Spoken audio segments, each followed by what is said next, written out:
Connoreatspants, the beloved streamer who's recently found success hosting surreal interviews with notorious guests like the Tiger King. All right, Joe, so how are you doing today, man? Prison. That's a fair answer. The Costco guys. Do you think the science is there for a triple chunk chocolate cookie? A triple chunk chocolate cookie. And even disgraced former Congressman George Santos, all while playing Fortnite. Why do you need an AR-15? I mean, aren't you using a make-believe AR-15 in your game? Yeah, it's a video game. I get that. But who is the person behind the Chow profile picture, and did he really interview Elon Musk? I think The Rock might be f***ing with your brain. What? I spent a day with Connor to find out. Hello, Connoreatspants. I'm just gonna imagine that's your real name. It is, yeah, full name. Did people comment on your name like, what the fuck is that? The name Connoreatspants. Off-putting as shit, but totally easy to remember. Yeah, the worst part about it is like people ask like, what's your favorite pants to eat? Or like, why do you eat pants? And like, the problem with it is like, there's not a funny answer. There's no like, oh, I eat denim. Like, that's not really that funny. So that ruins my entire interview. That's really what this is. Well, it came from iCarly, is Yeah. the name, because like they tell the teacher, Mr. Howard, that he eats pants. And that was sort of, I was like, I'll just do that. Yeah. I think it works perfectly because now you have to message people to be on your new show, Fortnite Friday, under the username Connoreatspants. They probably get a little overwhelmed, a little confused. Yeah, you interview all these infamous guests like Costco guys. Yeah. You had Joe Exotic, the Tiger King, literally from prison. You had George Santos, former New York congressman. You had Adrian Dittman. Yes. Allegedly Elon Musk. Was it Elon Musk? I'm pretty sure it was Elon. But do you really think it was? I do. There's more evidence that it was than it wasn't. However, it's just as kind of awesome if it wasn't, because then there's a guy that really, really wants to be Elon Musk. How do you book them? Do you have a team that reaches out to them? Do you do it yourself? I could use a team. I do it entirely myself. Like, I haven't had a booking agent or anybody like that. You just message them on Twitter? Well, Elon has like ruined his app so much that like I kind of figured out how to game it. What's the game? Well, one, replying to conservative posts on social media, but then also like just replying in general and like acting dumb, I guess. I just happen to get likes, and then it'll generate attention for these people. Yeah, do you think that they do any research and see the kind of stuff that you're doing to know the kind of interview they're getting into, or do they just go in completely blind? His handling of COVID, yeah. Dude, who could have handled it better? My ass could have handled it better. Okay, that's one hell of an ass you got there then. People been saying that. I think I like operate under like so many layers of irony sometimes that like even I don't even know, but like they definitely don't know what I'm getting at. Yeah, like the way that you booked Adrian Dittman, or maybe Elon Musk, you just said, let's do Fortnite Friday together this week, Adrian. Call me relentless, but I've got a feeling this show would be the perfect political, neutral, fair, and balanced interview that you would love. Please, Adrian.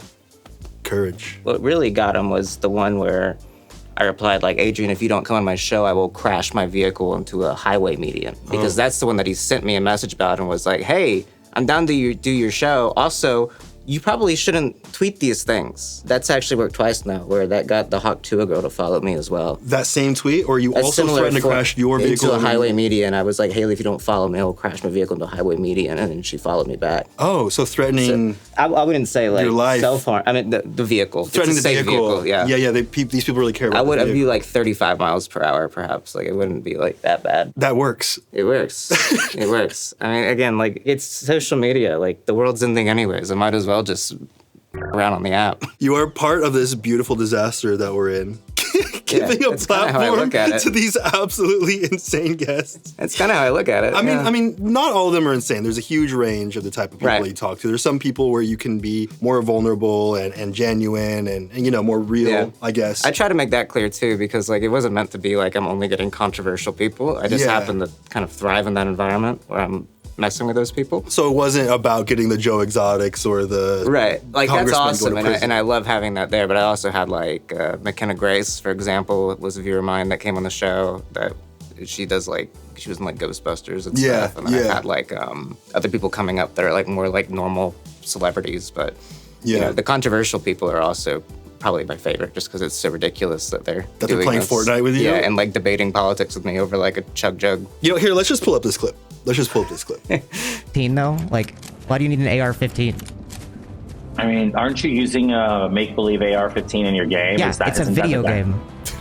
Yeah, I understand, but again, I try to draw these parallels. Like, why do you need that in the video game? Because it's a video game, George, and nobody's dying in a video game. I get that. There's a dichotomy there. No. If he says I get that 3 times, it means he really gets it. And this is the guy that was like making laws for our country. Yeah. It's just so wild to see. I mean, first of all, you're in Fortnite talking about this stuff. And Will Smith with Yoda on his back. Exactly. So you create these environments where you kind of completely diffuse that barrier that they might usually have. I feel like he wouldn't normally respond to a question in that way, although he did respond by not responding. Yeah, I mean, maybe he would because he's used George to that. is a bit of a character, but he's, you know. So how do you get someone like George Santos to agree to do this thing, right? Because there's gonna be politics involved in some way, right? Yeah. You can't avoid that. And he knows that he knew he was gonna get grilled to a certain degree, right? Yeah, he had to know. Yeah, for sure. With George specifically, I just like kept tweeting at him and like ratioing him, being like, "Come on the show, George. Like, would love to have you." And he, I think, liked the attention that he got from that initially. So you play into ego. Yeah, but like, so what I did is I emailed him and I was like, "Hey, this is the Connoreatspants team. We'd love to get George Santos on the show." Me not having a team, and it was just me. Yeah, and then that is your team. Got an email back from the George Santos team explaining. It's probably also him. So that was the thing. I immediately picked up on what he was doing. We were doing the same thing. Immediately figured this out. Yeah. And he's like, "Yeah, George has an appearance fee of like $6,000." And I was like, "Well, I can't do that." So I was like, I came up with it just on the spot, some bullshit where I was like, "Oh, Connor's Twitch contract doesn't allow him to pay political figures." Like, that's actually good. That's really good. And they were like, "Oh, well, I guess we can't do it." And I was like, "Yep, what a shame." But in my mind, I was like, this is not George Santos, this is George. And George would love nothing more than to be on a show like this that's getting him tons of likes on Twitter. So I just waited a weekend. He'll be back. Like Saturday night, I get a message that's like, "So I talked to my team. Turns out I'm down to come on the show for free if like you come on my podcast I'm launching." I was like, "George, deal. Sounds great, dude. Let's do it." You did it? Yeah, I mean, I haven't done his podcast yet. But I guess he just launched it or something. But I'm down to do it if he wants me to do it. Well, then here we got supposedly Elon Musk here as well. So let's see what he said. What's wrong with calling a person abroad? Like, it's a demeaning term for a woman. How is it a demeaning term? Because it's just like historically used as a way to like, demean women. Are you a woman? I actually don't think you know a single woman or like have a platonic relationship, healthy relationship with a single woman. What? Hang on a second. What is this thing? Name. Trying to change the subject. Name 3 women. Name 3. I'm not going to name anyone that I'm personally. Name 3 women. Name 3 girls. That. Why should I name a specific woman? I don't understand that. Name I'm not into 3 people. women. Why? He couldn't do it. He never did. He couldn't do it. No. He couldn't do it. With your perspective that it's Elon, I really truly believe it is now. Yeah, I mean, again, like either way, it's engaging and interesting. I think he's involved in it regardless because he's like interacted with that Adrian account and like said he is Adrian. He said he is? He tweeted, "I am Adrian Dittman," like after this stream. It's just so weird. Yeah, which is strange that he would like want to like claim ownership of that performance. Yeah. Yeah. He's like proud of this. Yeah, so I don't know. I really don't want to look at it, but either way, it's funny. So do you actually think you played with Elon Musk? Judging by his Path of Exile 2 gameplay, I think, yeah, that might have actually been him because he was pretty bad at Fortnite too. In the moment where you're like, this is him, or in the moment where you're like, I don't actually know? I didn't know at first, and then about an hour in, I was like, oh my God. This is actually This might actually be him, yeah. That's crazy. Yeah, so the like, richest man in the world played Fortnite with you? Yeah, that was kind of like why I wanted it to be him too, is it's like, this is such an indictment of like our entire society. I think it's better just to believe it was him, even if it wasn't. Yeah, it's a good message. All right, we got one more that we'll look at here. Oh yeah, this is my favorite. I worked at Zoo from 6 in the morning until midnight every night. Some of those cages were 2 acres big. My job want? is really hard. My job is hard. I work hard every day, bro. I get it. I understand. I like totally. What did you see that you didn't like? I just thought that the Tigers could have been treated a little bit better, is all. And I just thought it was what was wrong? I don't know. Tell me what was wrong. I don't know, man. I don't remember. It's been a couple of years. You're right. I'm a shit interviewer. Don't accuse me of abusing my Tigers if you don't know what the hell was wrong. That far. I'm just saying that maybe, there's a reason that the allegations were there and that they were presented that way. Like, what reason would Netflix have to present all that in that way if there wasn't a bit of a story there? That was to pass the Big Cat Safety Act for Carol. For Carol? But, okay, well, isn't her husband actually alive anyway? I forgot to even mention that. No, you are so fucking far behind on information. Wait, I thought John, he was some alive. Homework before you call me again. I thought he was alive. Is he not alive? Am I wrong? Oh my God, he hung up on me. Yeah, that was my favorite one. That was awesome. Were you expecting to get that deep into it with him? I had a plan loosely. Like I knew I wanted to so he was calling from jail. I knew I had 30 minutes. I knew I would lead it into if I'm he wasn't actually playing Fortnite. No, but I did have I had a viewer make an account. I made an account on Fortnite called Santa Rosa Police Department. Yeah. Because that's the prison he's at. And so I just had them play in the background because normally I'm playing with the guest on the show, but obviously he's in jail. That wasn't logistically possible. But the background footage needed to maintain some consistency with the show. So I just had a Santa Rosa Police Department account in the background. So you weren't expecting to get into that with him? What were your... I was expecting at the end to be more confrontational to see because I knew time was gonna be up anyways. How long did you last on the phone with him? It was 27, 28 minutes. Okay, so you didn't get the full 30? No, but he apparently, I found out later, he had to pay for that call. He had to pay for it? Yeah, because he has to pay from jail to get the call. Do you know how much that costs? Apparently $100. Oh, he paid to be on your show and That's hang up what I on heard. you. That's what someone told me later on. Are you playing a character at all when you go into these interviews? Or are you just being completely authentic? I play to I think whoever I'm talking to. If it's a traditional celebrity that I don't plan on getting political with, I suppose, then I'm kind of just a me, I suppose. But even when not in that situation, it's kind of always me. A played up version perhaps because I'm on stream and it's entertainment. But even the aloof, kind of dry humor, that's how I am a lot of the time in person too. I feel like you almost have to find a way to be friendly with people even if you don't agree with them. That's not necessarily a character though. I hope that what I do can, show that I can kind of be funny with people and not agree with them and still be amicable. There hasn't been a time besides Tiger King, I guess, where it ended in a way where it was really bad. He might get a pardon now. Sure. What'd be crazy is if 2 Fortnite Friday guests got pardons. That would be crazy. That would be wild. If you set the precedent that anyone that gets on Fortnite Friday can get pardoned. pardoned. Yeah, you could just get a bunch of incarcerated people on Fortnite Friday. Well, I feel like what you do is so interesting and working so well because you're getting these, whether they're controversial or not, they're just these infamous or strange figures that you would never expect to be in that environment, playing a game and casually hanging out.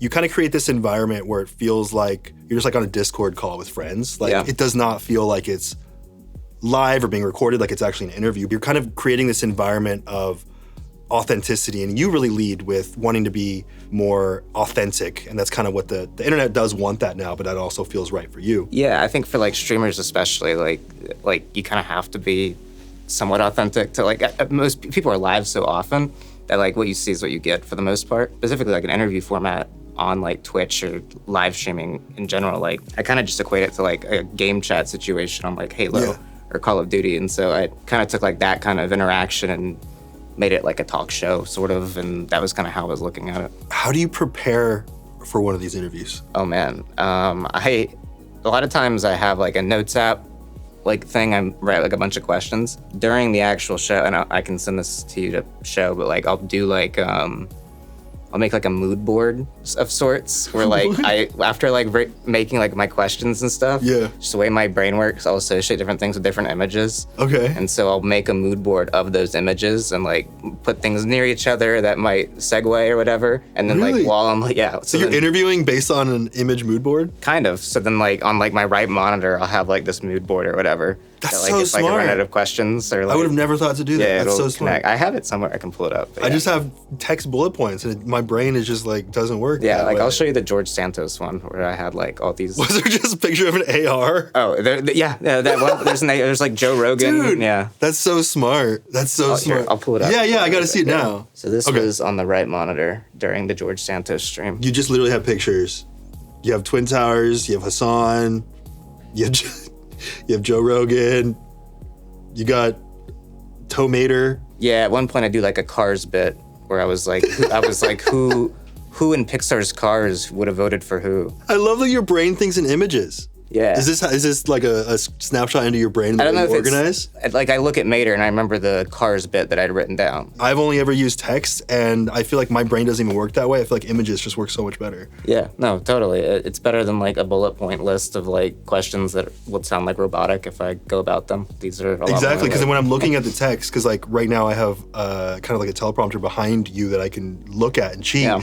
I look at the words and my brain has to like process the words and then it wants to say the words back, but if you just have the images, it's like just... You don't want to say it back verbatim. You exactly. Wanna, like, The images, it's almost like the way that your brain actually processes thoughts and memories though. God damn, that's smart. Yeah, I figured to be, it sounds a lot more, like there's a lot more work in that put in than it really was. It was like 45 minutes before the interview. I was like, oh, it would be better to just make images. And then I've just done it since. What do you think these guests think of you before, during, and after the stream? I like to think it's the same throughout. Like with how I just kind of am myself. Like, in interviews. Like it's maybe a played up version for stream, but it is like I do have dry humor. I am more quiet in real life sometimes. But I can carry a conversation, I suppose. Maybe it's only Joe Exotic that got his perspective. Yeah, Joe had no clue what he was getting into, I guess, because he's in jail. How did you even reach out to someone in jail? He had like a social media presence, and I guess his boyfriend like runs his like page online. Oh, okay. And, like tweets for him and stuff. And his boyfriend's like, "Hey Joe, this guy Connoreatspants wants to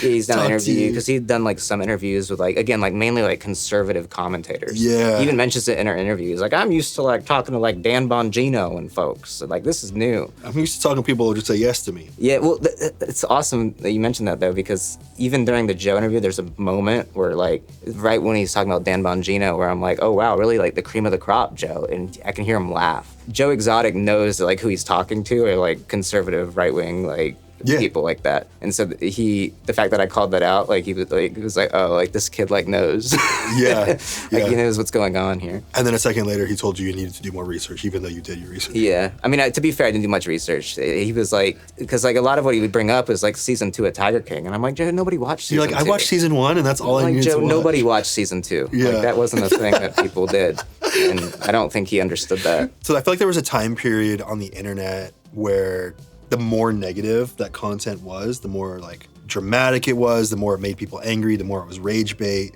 the more that the internet would reward it. And there's still a certain degree of that now, but I feel like the internet has kind of shifted a little bit more toward wanting that authenticity, wanting stuff that makes them actually feel good after they watch it. Yeah. And I feel like your Fortnite Friday videos kind of ride the line because it does feel fun and carefree, but at the same time, you aren't afraid to get a little bit more serious and even potentially dark if it requires. Yeah, I think that like just like the future of like celebrity and like influencer in general is the same thing. To be a celebrity now, you kind of have to be a bit more accessible than you were before because we live in an age of like social media where people are going to have to follow you. You can't be the next big star unless you're on Instagram to an extent, unless you're doing something. Timothée Chalamet, for example, is very good with his like online presence and stuff and how he promotes things, whereas also being somewhat inaccessible but feels authentic. That's kind of a weird and tough balance to strike. And some people don't do it very well. And usually those are the kinds that you see like not fall off, but might have like a big like controversy or something that taints their image for a while or things like that. Yeah, exactly. Yeah, you're right. Because there are people that will be too distant from the internet, and then it kind of feels like the newer generation can't really care or relate to them.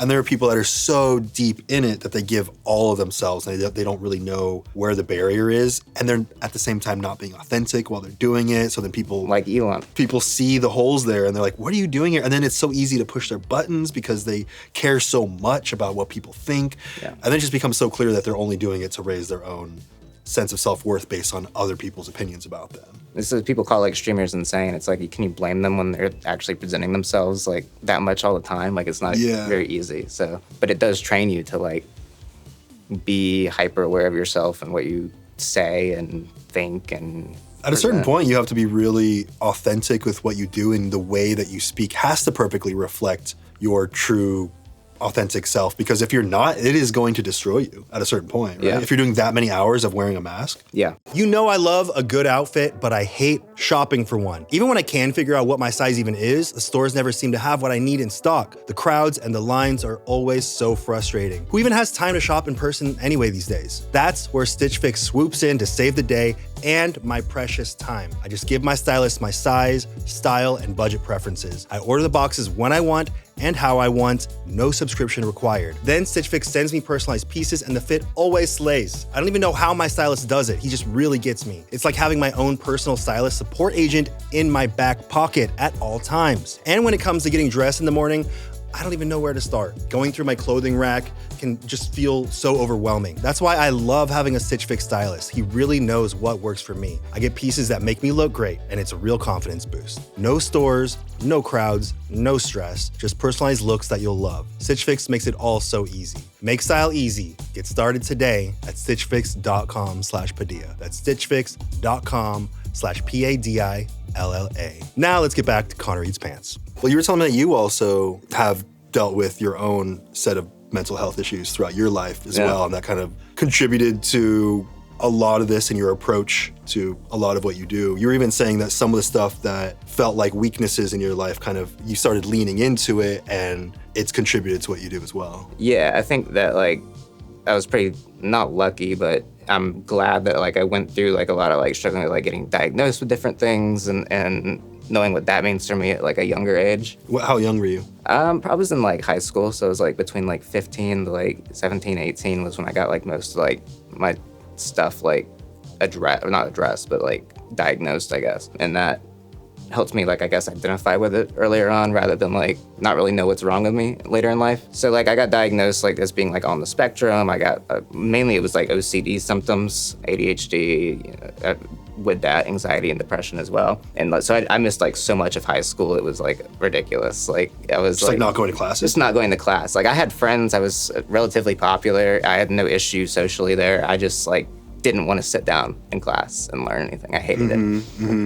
And so I would really hate doing like homework and like missing work and then like having it pile up and like fearing like talking to my teacher about having still not done the work that I probably should have done. It was just all things like that piled on. You were just in a constant state of anxiety. Yeah. So then I was like, I'm just gonna relatable. I'm just gonna stream video games. Yeah. It was kind of an outlet to get away from it and to like be myself, whereas I didn't really have that outlet normally. Because I mean, I was in my whole life I was in like a private Christian school. It was a lot of people that were very affluent and not really like with the same humor and kind of views or thoughts that like I had. So it was a somewhat weird environment. And again, that was kind of what turned me to like YouTube and Twitch and stuff as well, as like an outlet to more like express like my humor and stuff that wasn't really accepted around me. Did you grow up Christian? Yeah. In like a Christian household and stuff.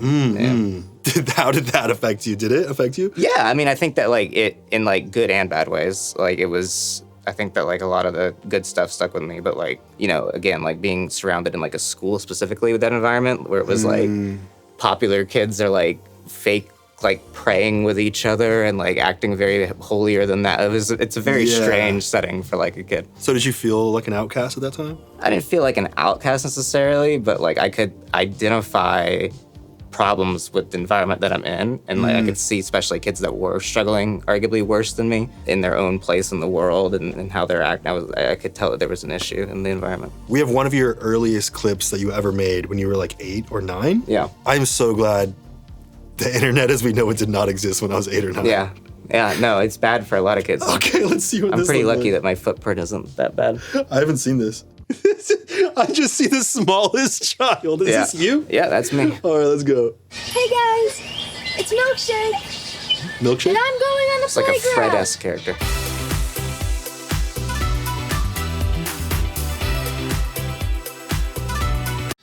So I would just play like whatever pop song was on the radio at that point, and then set like a bunch of comedy sketches to it. Who knew that kid would grow up to interview Elon Musk? Right? Yeah. Literally. I mean, I kind of even at the time knew that was sort of what I wanted to do, because like that was like slowly becoming like a job at the time. Like I remember like watching like Call of Duty YouTubers like Woody's gamer tagging people and being like, oh, they're like making like a life out of this now. So I was like, oh, maybe I could do something like that. So are you kind of just like sitting around on YouTube watching all these gamers and you're like, that's gonna be me? I didn't necessarily think it would be me. I think that like when like more like content groups started forming, like you guys and like Rooster Teeth, like Achievement Hunter, stuff like that. Like it was, it slowly shaped in my mind that maybe I could do something like that. Once I started streaming, it clicked more on like, oh, okay, I could see this being my life. Do you feel like you're living your dream job now? Oh, 1,000%. I mean, not only my dream job, my only job. Like I'd be living off the government probably.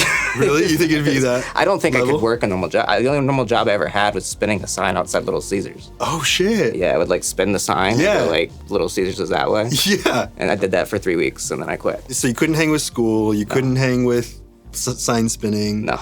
You had to create your own job. Pretty much, yeah. You've been working on so many things in your internet career leading up to this. It's just kind of wild that this is where things have kind of led you. Yeah, I mean, I joked about Fortnite Friday for years because like I did, like I guess like the pilot or whatever, like the first time I ever played with like a celebrity on Fortnite voice chat was like Soulja Boy, like during the pandemic. Oh shit. And so I called it Fortnite Friday jokingly because Keemstar had made a like his own like tournament series called Fortnite Friday. Right. And then he doesn't like me. And so I just took the name. Who does he like? I don't know, but like, well, anyways.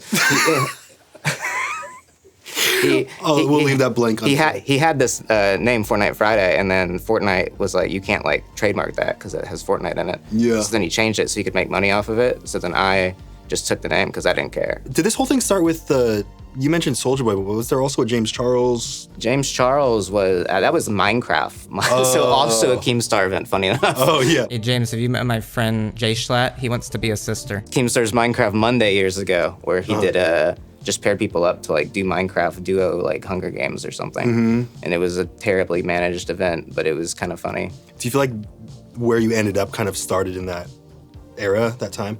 Yeah, I mean, I got like a huge, like I had been streaming since like 2016, like most nights just for fun. And then it only became like successful, like making me money like early 2019 with like a big Minecraft boom.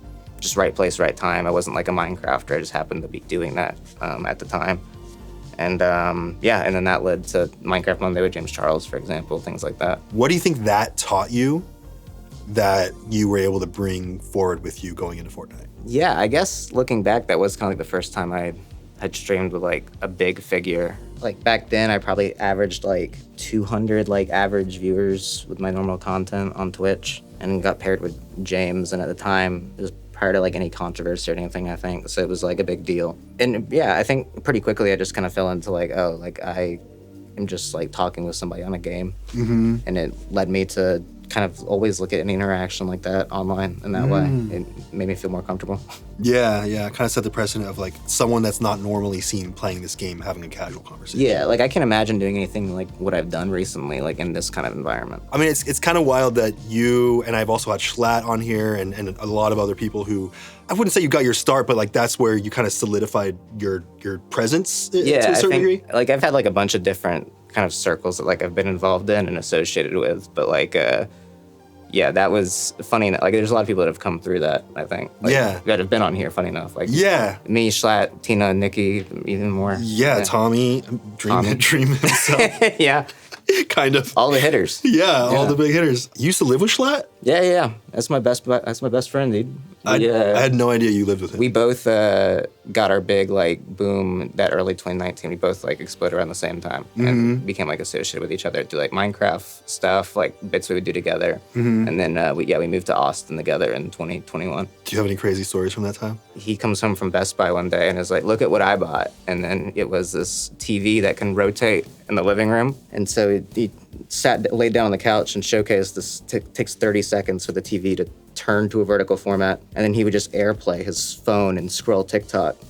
But he didn't have to look at his phone anymore. He could look at the TV. Yeah. And that's when I was like, you're getting too rich. Like, you're making too much money. This is the sign of getting too rich. This is what you did on Thursday. Is you went to Best Buy and bought this TV so that you could scroll TikTok. You mentioned he's getting too rich. Yeah. SCHLATT, when he was on the show, he mentioned that he really prioritizes that monetary... he maximizes profit. Oh, absolutely. Right? He's like, give me the bag. Yeah. Right? And you've mentioned that you don't try too hard to monetize yourself. Right. Why do you have this approach versus someone like SCHLATT? I think there's a variety of reasons. One is like, it's partly an excuse for like not optimizing my content output. And, like, right, you're like, I'm not even trying, so. Yeah, I mean, like FORTNITE Friday, for example, I haven't even like uploaded as like a videos yet. Like they're all like live stream. Yeah, I need to like organize them as like actual uploads and stuff. Part of that is like the organization of it. I get very like in my head about, but it also is like I think there is a level of like authenticity that people appreciate, that like I'm not actively trying to like monetize my stuff. I don't take very many sponsors. I don't do many like merch things like that, which maybe I should, but well, I just like I agree. I feel like people would kind of be weary of what you're getting at if it was all about the monetary gain. Yeah, and I don't know. I think the more I show that like I do this because I like making myself laugh, which is why I do it first and foremost, is important to me and reflects in my audience and in what I do. I've seen your profile picture online more than your face. Good. That's what I like. You like being more faceless? Yeah. Well, I mean, like, I'm fine with my face being out there now, more so than I was before. But, yeah, I prefer, like, not having my face be, like, the brand. It probably helps you to not have your face on camera when you're doing these interviews with people. Yeah, right? And it helps just for, like, my own, like, personal life to, like, if I'm with like people I'm close with, like I don't have to. There's a very weird way of like perceiving yourself when you're a creator online, I guess, and your sense of self can be kind of tarnished. There have been many long periods of my life where I'd almost see myself in the third person because I'd be like trying to guess how people perceive me because my face and me, I was so much of the brand. And even just as like a viewer, like I think that like that's something I could see with like the people I was watching, like even growing up and such, and having like gone through like my formative years of like early adulthood being online as a creator, how I'm going to go about my brand and how I see myself and what boundaries I need to set. Like if I'm going to do this the rest of my life, ideally, how am I going to do that healthily? And the healthy way is to use Sonic. Exactly. Chow? Use the chow, yeah. Chow? That's the chow, yeah. Yeah. What's with the chow? I just think I love Sonic Adventure 2 is like one of my favorite games. Yeah. The Chow Gardens in that, where you raise the little creatures. I only played Sonic Adventures 1 with a Chow Garden. Yeah, so where it was like on the VMU, the little Dreamcast thing. It was in 1 as well. Yeah. But yeah, I just like the little character, and I always like the little funny guy characters in games. And so I just kind of made that my profile picture at one point. At one point I had like a pair of pants that was like the profile picture and such. Pants, yep. But I liked the Chow. And Sega's chill with it, so. People have referred to your show kind of as like the new Hot Ones. Yes, people have been saying that. Yeah, it's true. Hot Ones is already authentic and it finds a way to pull people in because they're forced to speak through this discomfort. But I really do feel like your show goes even deeper in disarming people, but then it also has this extra layer of this viral appeal to it as well. Yeah, I try to. It's live, I think, helps make it a bit more like viral in that sense. Do you feel that extra pressure because it's live? Or do you think that the live aspect helps you? Oh, I think it helps me. Because I feel like it could go either way, you know? Yeah, it could go either way. I used to be terrified of live because I was like, it's so much pressure, but also when it's live, you can't redo it and you have to just lean into it. Well, what made me like Twitch even initially when I was streaming to 5 to 10 people was the instant feedback of like a chat. Whereas like when I would upload on YouTube, I'd wait for comments and be thrilled when I got like a single comment. Whereas with Twitch, I was instantly bouncing off of a chat, almost like doing crowd work.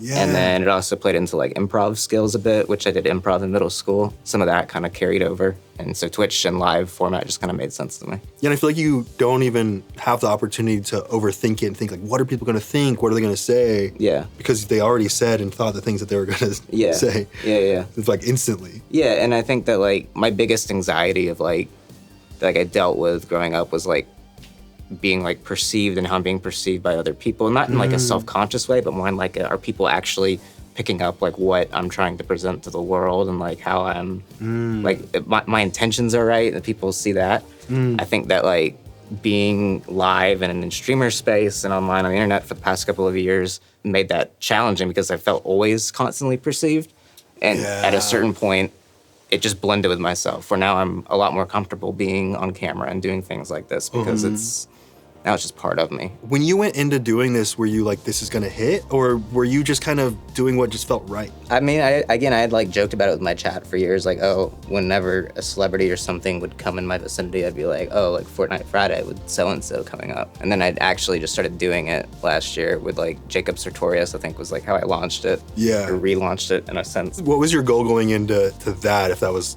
your relaunch? Like, were you like, oh, someone that people that used to be in the spotlight that people don't really necessarily know what's going on? Yeah, I like that idea of like people that are like used to be in the spotlight and suddenly they're showcased on my stream, or like someone that people kind of forgot about. Like I wanted to get like the Damn Daniel guys on there for a minute. Yeah. And like just like people that like you hear about and you're like, oh my God, I forgot about that. Can you please get the Charlie Bit My Finger kids? Yeah, okay, so actually that kid has been down for a minute. For real? Yes, that was like during the pandemic, right after the Soulja Boy one. Dude, because I'm like, they're like 20 something now, right? One or of them 30. is still like a kid, I think. I think Really? Charlie, the kid, is like probably in high school now. Okay. But like the kid whose finger got bit, I think is probably an adult. I don't think they've like shown their faces on the internet in The dad like decades. sold them as like an NFT or something. That video, yeah. Yeah. Do you have any goal with where you want to take this, or are you really just writing it out? Like, is there a crazy idea that you have? Like, I mean, if you already got Elon Musk on though, like, what's next? Yeah, right? I think that like, that's like a weird like beat. I think that I very much like to maintain like what I do without like much absurd fanfare and like budget, I guess. Like I think that like part of the appeal is that I am just like a streamer that for the most part is you can catch me playing like a random game on like Tuesday, and then on Friday maybe I have like the president on playing Fortnite or something. Like I like happen? the idea of Do you that. think that'll happen? I think it'd be sick. I think it'd be cool. I tried really hard over October to like get like Kamala Harris to do it. I feel like you're one of the only people that could get someone like the president on, and everyone would be like, I gotta watch this shit. Yeah. Because I feel like other sources, people are like, oh, it's just gonna be a bunch of fluff. Oh, it's gonna be like politically leaning. But you found a way to stay so authentic to yourself in the way that you interact with these guests, where you're not afraid to just like grill them out of nowhere. I'm like what people think Lex Fridman is. Yeah. But you're real. Yeah, like I'm actually just asking questions. Yeah. Do you think that explaining the Fortnite Friday bit ruins the bit? Like, did this interview now just completely ruin you? Well, no, because I think like, it's not a bit inherently. Like if it is like an absurd figure, then like, like the joke is that they're playing Fortnite. But like, I can get anybody to do it and it's just an interview. It's a late night talk show. Yeah. I think that like my dry humor shtick can potentially be ruined for people that I need to like play into that with, depending on, whether they would see something from me outside of the context of me asking them to come on the show. But even when they know, it's not a huge deal. Like I feel like half of the audience totally gets it, gets you, understands what you're doing. What because I mean, at the end of the day, I am just me. Like there's not really a bit to it. Like I'm just kind of talking to people. And then the other half just does not know what the fuck is going on. But I feel like it'll always be like that because you are having these wild guests that bring a completely new audience in every time who don't know what's going on. Yeah, and like a lot of times when they're researching me, like if they're like, okay, I'm going on Friday, what is this guest stream during the week? They see me playing Jimmy Neutron on GameCube on Monday, Marvel Rivals or Overwatch on Tuesday, and they're like, oh, this guy's just a gamer. Like, it's very diffusing. Do you think there are going to be guests in the future that you want to get on, that you don't agree with, that might catch on to the fact that you're not afraid to kind of put them on the spot? And yeah, that kind of already happened with like the Zachary Levi one, where like I knew that like he had like said some silly things on social media that I wanted to talk about. He kind of is the one that brought those topics up and kind of caught me off guard. I was like, oh, like we're already getting into this. He tried to beat you to the punch. 20 minutes in, still ended up being funny. But like again, like I'm not targeting people that I think would be like funny to disagree with on Fortnite. If they happen to be who would come on the show, then absolutely. But well, we got to make sure you get. Got to make sure you get the president on before. Got to get the president. I'd like to get Joe Rogan. Who else? Do you have a dream list? Oh, I have a list of like dream guests for sure. Like dream? Like dream, yeah.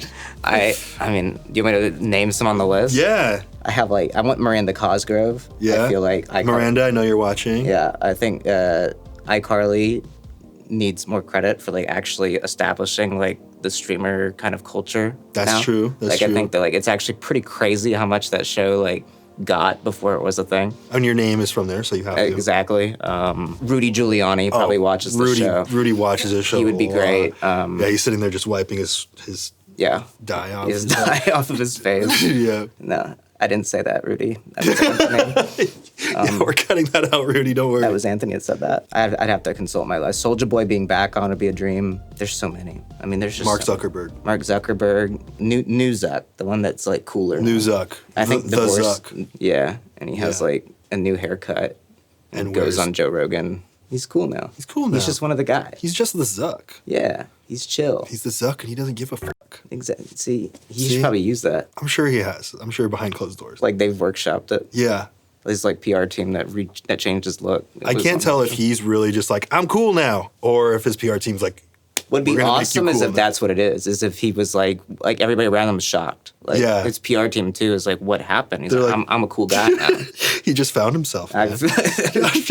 He's like, I'm 20 again. It is the ayahuasca that makes you cool. Yeah. That's what he did. Yeah. You've been calling out Ben Stiller. Ben Stiller would be awesome. I love Severance. That would be so cool to see. That's why I'm trying to get away from like the angle of like, oh, I'm like always getting these like people that like I'm jumping with like a political interview, because I don't want that to be like what people think about when they think of like my FORTNITE Friday. You want to kind of have the full range. I want the full range of it, because I would love to like get people I super admire like Ben Stiller. Is there anyone you want to say a message to directly that we could clip for you and have the clip go viral for you to get them on the show? All right, well, if you're Miranda Cosgrove or Timothy Chalamet or Rudy Giuliani and you want to play FORTNITE with me and talk to me about anything, please come on my show. It's on Fridays.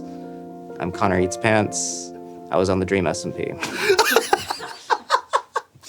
Rudy's like, bro, I'm in. Oh, my kids love that. He's like, oh man, I can't wait. Yeah. Mario Kart 8, when that came out on the Wii U 10 years ago, on Reddit, people were like, oh, Sears is selling it early. So we had called to make sure that they had the game. Yeah. And this lady, like, she picked up the phone and was like, oh, yeah, we got the game. And we're like, well, can we buy it? And she's like, yeah, you asked for, like, let's say Leslie when you get here. Ask for Leslie, and Leslie will hook you up. And we're like, all right, Leslie, cool. We get there, and we show up, and we get to the electronics section, probably about 30 minutes after we said we would. Guy comes up. He's like, what are you guys waiting for? And we're like, hey, we're here to get Mario Kart. And he goes like, did Leslie tell you that? And we're like, yeah, is Leslie here? He goes, I know what Leslie's been doing. You're not getting that game. We were like, oh, I'm sorry. And this guy was like pissed that like Leslie was selling these Mario Kart copies out of Sears. I was like, oh my God. Was she pocketing the money? I mean, think what? so. I think she might have been, or doing something in that regard. I was kind of bummed because we really wanted to play it early. Dude, I love those times. But in hindsight, it wasn't that big of a deal because they didn't end up making a new Mario Kart for 13 years anyway. Yeah. Yeah. Yeah. Bummer. Gonna be plenty of time to play Mario Kart 8.